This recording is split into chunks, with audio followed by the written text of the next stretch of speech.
감사합니다. 오늘 하나님께서 우리에게 주시는 말씀은 사도행전 28장 말씀입니다. 사도행전 28장 17절에서 22절까지 말씀, 우리 아이월시 192면 참조하며 함께 봉독하겠습니다. 사도행전 28장 17절에서 22절 말씀입니다. 이것은 하나님의 말씀입니다. 사흘 후에 바울이 유대인 중 높은 사람들을 청하여 그들이 모인 후에 이르되, 여러분 형제들아, 내가 이스라엘 백성이나 우리 조상의 관습을 배척한 일이 없는데 예루살렘에서 로마인의 손에 죄수로 내준 바 되었으니 로마인은 나를 신문하여 죽일 죄목이 없으므로 석방하려 하였으나 유대인들이 반대하기로 내가 마지못하여 가이사에게 상소하며 내 민족을 고발하려는 것이 아니니라. 이러므로 너희를 보고 함께 이야기하려고 청하였으니 이스라엘의 소망으로 말미암아 내가 이 쇠사슬에 매인 바 되었노라. 그들이 이르되, 우리가 유대에서 내게 대한 편지도 받은 일이 없고 또 형제 중 누가 와서 내게 대하여 좋지 못한 것을 전하든지 이야기한 일도 없느니라. 이에 우리가 너의 사상이 어떠한가 듣고자 하니 이 파에 대하여는 어디서든지 반대를 받는 줄 알기 때문이라 하더라. 아멘. 로마의 유대인들과 대화라는 제목으로 말씀을 나누겠습니다. 바울이 드디어 로마에 이르렀습니다. 로마는 제국의 수도이고 황제가 있는 곳입니다. 하지만 로마는 단순히 한 나라의 수도가 아닙니다. 그 한 나라의 수도를 훨씬 넘어 지금 이 당시에는 전 세계의 중심지 역할을 하고 있습니다. 모든 길은 로마로 통한다라는 말은 그냥 나온 말이 아닙니다. 세계의 문화를 주도하고 또 세계의 여러 가지 일들을 주도하는 곳이 바로 이 로마였습니다. 이곳에 바울이 왔다라는 것은 하나님께서 이곳에 바울을 보내셨다라는 그런 의미이고, 그 의미는 이제 전 세계에 복음이 전해질 준비가 마쳤다, 이제 전 세계에 복음 전해질 때가 되었다라는 것을 의미합니다. 바울은 황제 앞에 재판을 받으러 온 것이지만 로마는 바울을 단순히 죄수로 취급하지는 않았습니다. 어제 아이월십에서 보았듯이 친구를 만나는 것이 허락되었고 또 지키는 군인 한 명과 함께 따로 머물며 어느 정도 자유를 누릴 수 있도록, 비록 죄수의 신분, 재판받는 신분이었지만 어느 정도 자유를 누릴 수 있도록 로마는 허락했습니다. 오늘 본문에서도 바울은 일정 부분 허락된 이 자유를 마음껏 이용하고 있습니다. 바울은 자기가 있는 곳으로 로마에 살고 있던 유대인들을 초청했습니다. 우리 17절 말씀 같이 읽어보겠습니다. 17절입니다. 사흘 후에 바울이 유대인 중 높은 사람들을 청하여 그들이 모인 후에 이르되, 여러분 형제들아, 내가 이스라엘 백성이나 우리 조상의 관습을 배척한 일이 없는데 예루살렘에서 로마인의 손에 죄수로 내준 바 되었으니. 아멘. 유대인들 중 높은 사람들이 바울의 초청을 받았습니다. 그들에게 바울은 자신이 여기까지 온 이유를 하나하나 설명하고 있습니다. 17절에서 18절까지 이어지는 이야기는 무죄인 자신이, 나는 무죄인데 마지못해 황제에게 상소할 수밖에 없었다라는 그 일을 설명해 나가고 있습니다. 사도행전 21장부터 바울의 재판 이야기가 길게 이어지고 있습니다.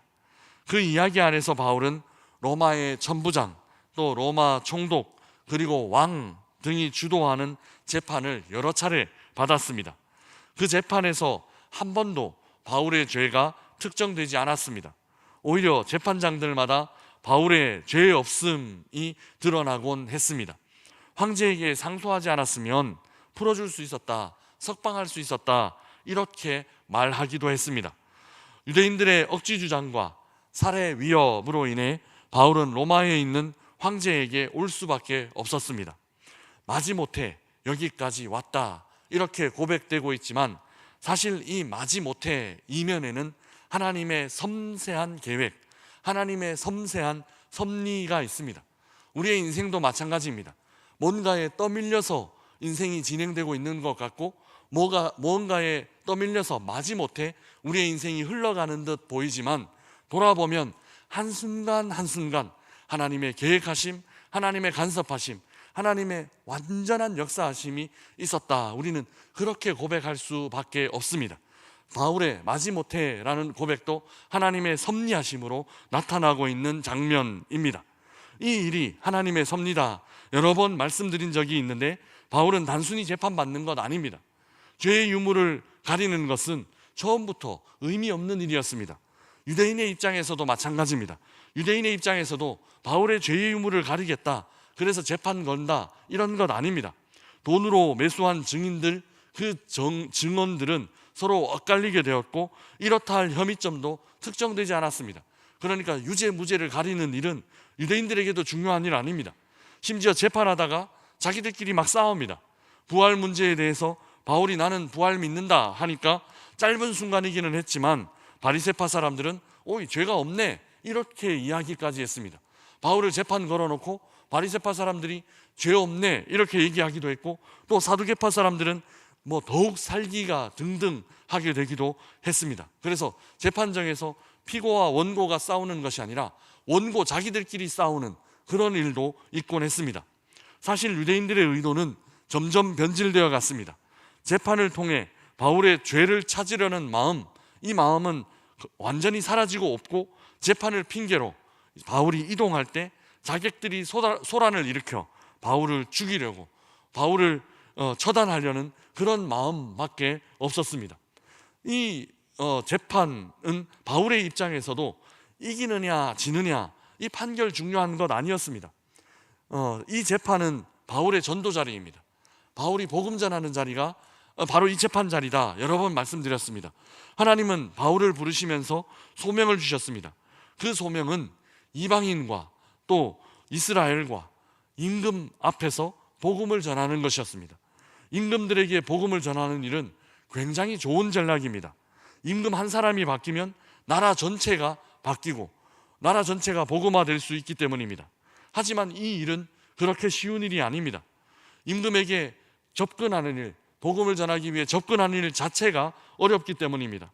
그래서 하나님은 무슨 방법을 택하시느냐? 재판이라는 방법을 택하십니다. 재판이라는 방법을 택하셔서 하나님은 마음껏 바울이 임금들에게, 그리고 유력한 사람들에게, 고위 정치인들에게 복음 전하게 하십니다. 당시 고대 사회는 정치 권력자들이 직접 재판장이 되어 재판을 했기 때문에 재판 현장은 임금과 최고 권력자들을 만날 수 있는, 로마 황제를 심지어 만날 수 있는 그런 장소였습니다. 또한 재판에서는 자신을 변호하기 위해 마음껏 이야기할 수 있는 기회가 보장됩니다. 바울도 22장에서 26장까지 말씀을 보시면 바로 이 재판의 자리에서 긴 그 독점적인 연설의 시간을 보장받고 자신을 변호할 뿐만 아니라 복음을 전하는 모습, 예수 그리스도를 전하는 모습을 여러 번 볼 수 있습니다.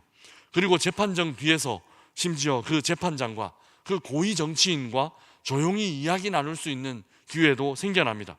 꼭 공식적인 재판의 자리 아니라 하더라도 비공식적으로 이렇게 담소를 나눌 수 있는, 너가 무슨 생각 갖고 있는지 다시 한번 나한테 얘기해봐라 하면서 이렇게 개인적으로 사적으로 이야기를 나눌 수 있는 그런 기회도 얻게 됩니다.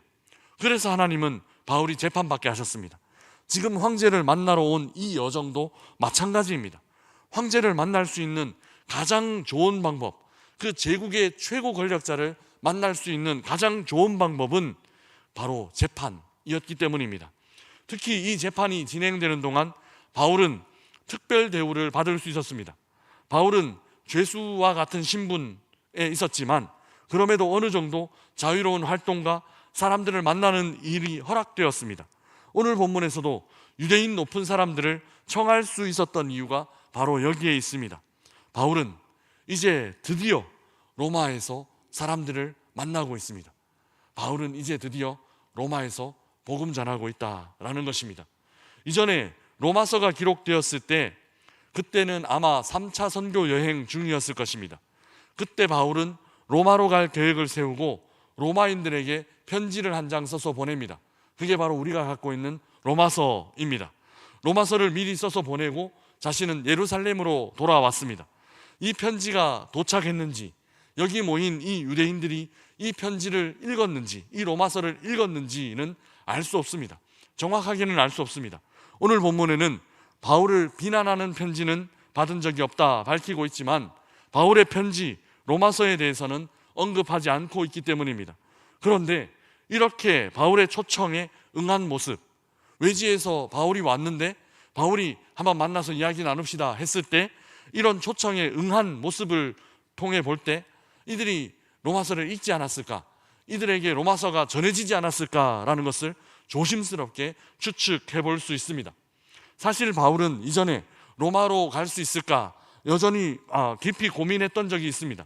실제로 바울은 로마서 15장에 로마로 가려던 계획이 여러 번 막혔다 이렇게 회고하고 있기도 합니다. 로마는 여러 번 가려고 시도했지만 쉽게 길이 열리지 않은 곳이었습니다. 그런데 여러분, 지금 바울이 어디에 있습니까? 지금 바울은 로마에 있습니다. 자기 힘으로 여러 번 로마에 가려고 했지만 바울은 그 시도를 여러 번 실패했습니다. 그런데 하나님께서 이 재판을 통해서, 하나님께서 이런 놀라운 방법을 통해서 바울을 어디로 인도하셨는가 하면 바로 지금 로마로 인도하셨다라는 것입니다.